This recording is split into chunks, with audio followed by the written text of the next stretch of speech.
Hey guys, it's Rebels903 here, and today I'm going to be showing you how to take apart a graphics card and replace the thermal paste on it.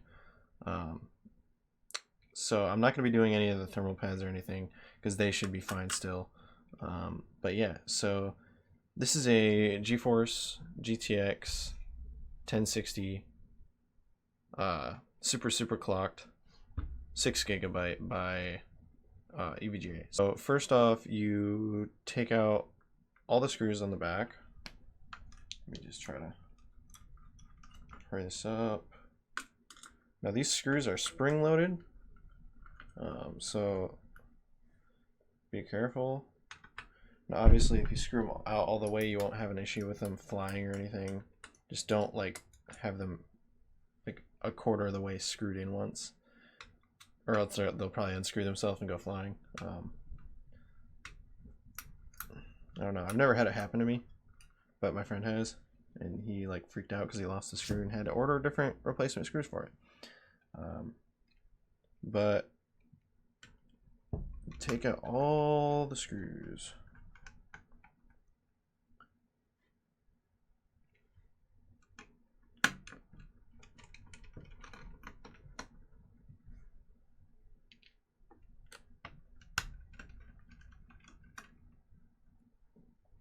On the back of the graphics card.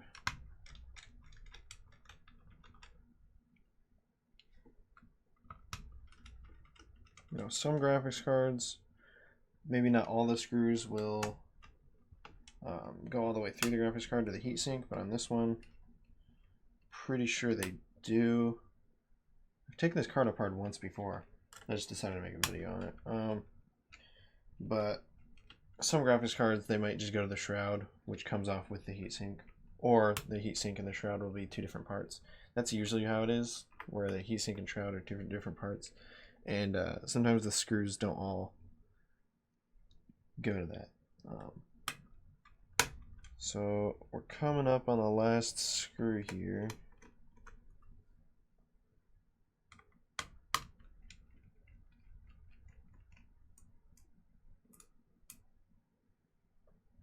Alright, once you got it apart, you want to find where the cable is, which looks like it's right here right now. So you just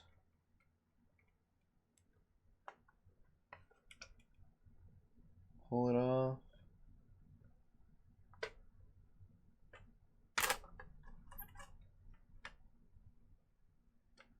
You just don't want to mess it up. So once you got the shroud taken off, you can see the GPU under there. There are little cables that you don't want to rip. So what I recommend you do is take something and put it in there and try to pry the cables up. You might be able to get in there with your finger.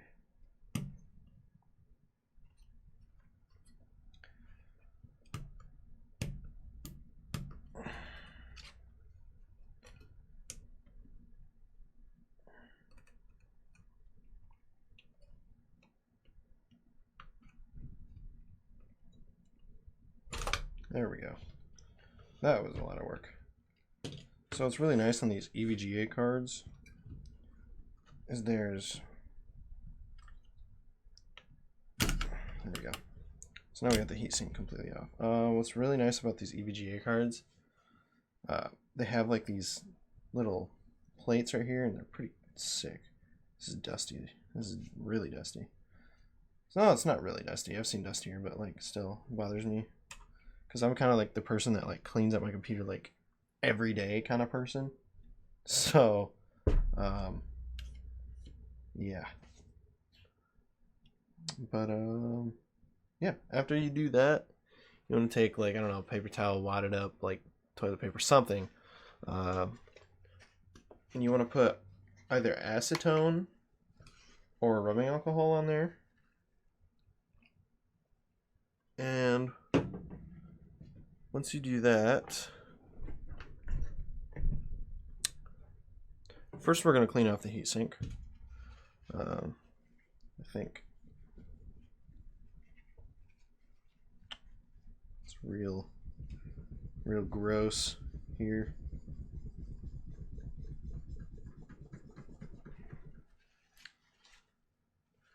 Real gross. All right. This paste wasn't too old. This is like somewhat new. I remember I bought this card in what, 2017, so it's only 3 years old.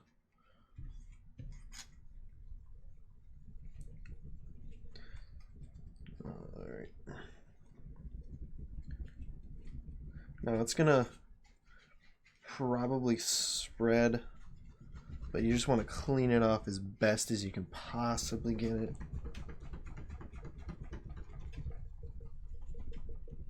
Alright, that looks pretty good.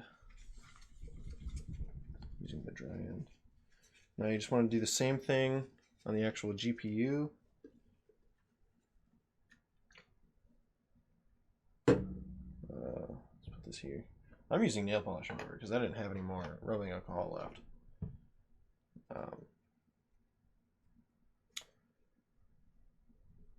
That won't damage any of the components. That won't hurt it because it's non-conductive. It's not. It doesn't matter.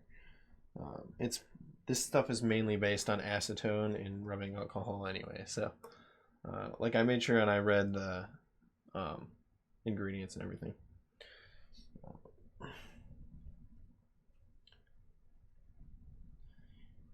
So if you're gonna use nail polish remover, read the ingredients and make sure that it's mainly consisting of just water, rubbing alcohol, and acetone. Anything that you're not sure on, you can look it up. Make sure you can look up whether it's like harmful to different metals or whether it's like electrically conductive. Who knows? But yeah, you know what I mean.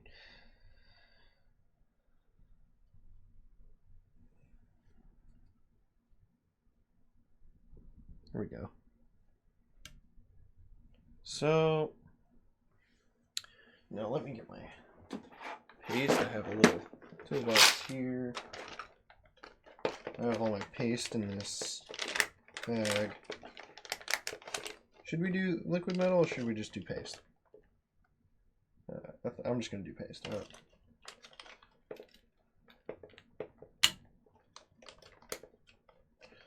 And these things of paste can be pretty hard to open. This one's kind of already been opened, but it's still hard to open, so you have to like, I'm using my teeth to open it. There we go. There we go. So you just want to take a little tiny drop of it. You don't want too much. You just want like a little drop. I'm using non-conductive paste for this. If it's your first time repasting a graphics card, that's what I would do. So I would use non-conductive paste, but to each their own. So there we go. I got paste on there. If you want to, you can spread it. It doesn't really matter on a graphics card. Like, it's going to spread out anyway across the entire thing.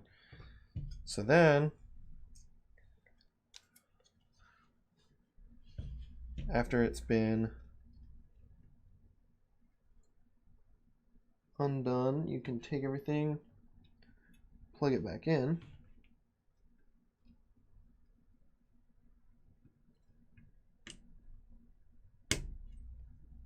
There we go, that one's plugged in.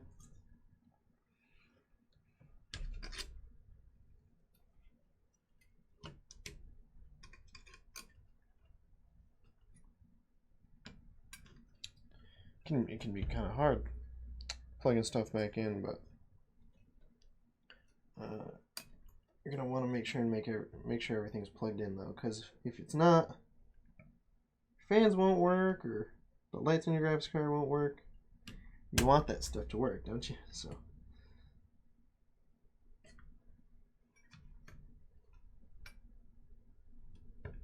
there we go. That's plugged in. Then you just gotta match it up with where the GPU itself is. Gotta make sure this is center. I'm gonna do like this.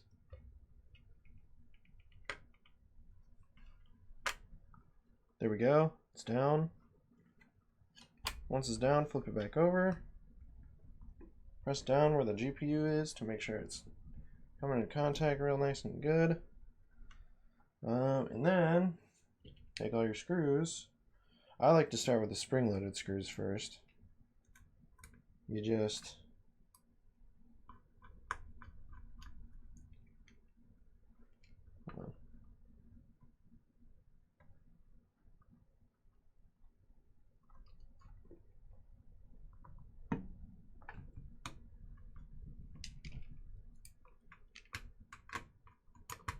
do maybe what?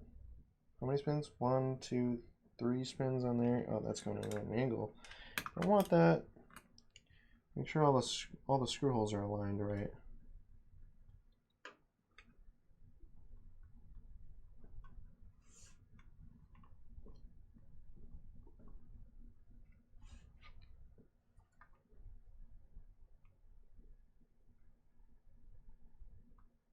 There we go.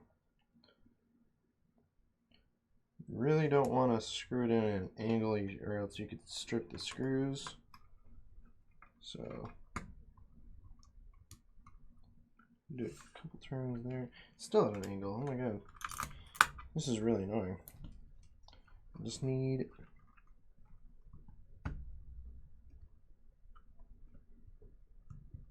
there we go.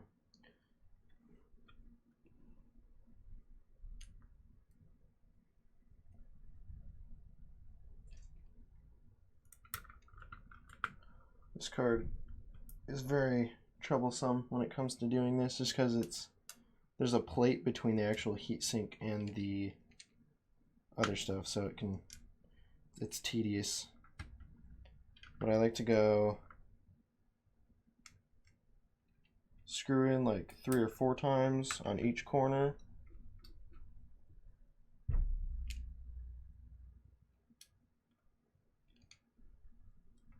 Before I actually start screwing it in,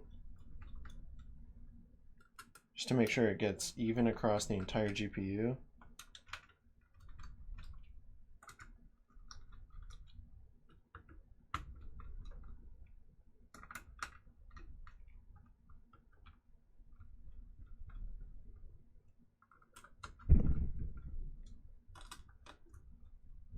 There we go. And then you just put the rest of the screws in.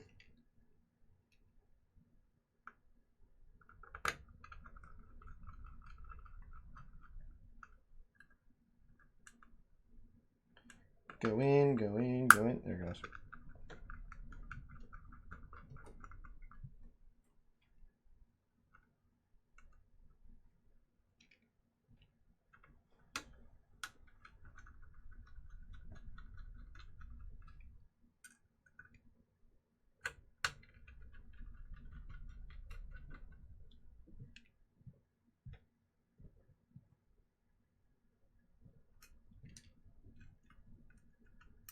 God damn it, magnetic screwdriver. Magnetic screwdrivers are amazing, but they also kind of suck sometimes because they can pull screws out of where you're trying to screw them in.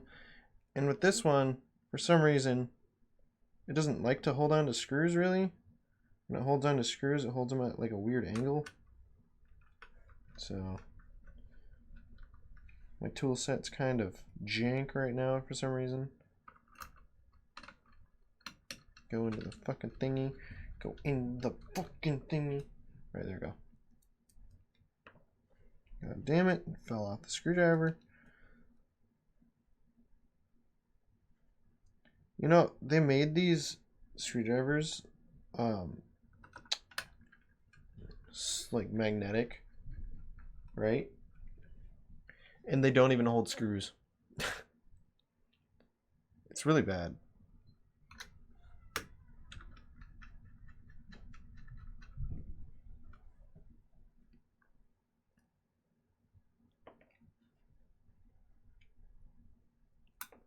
God damn. Dude, this isn't even holding on to fucking... Can you... hold on to the fucking screw? It just falls straight off. Like, It actually held it. Oh my god. No way. Alright, anyway. Before I was making fun of the screwdriver, I know I didn't take these ones out, but I wanted to make sure they were tight. Yeah, there you go. You got the graphics card's thermal paste replaced, so epic. Anyways, guys, if you liked it, like, comment, subscribe, share, whatever you like to do. I'm Rebels983, and peace.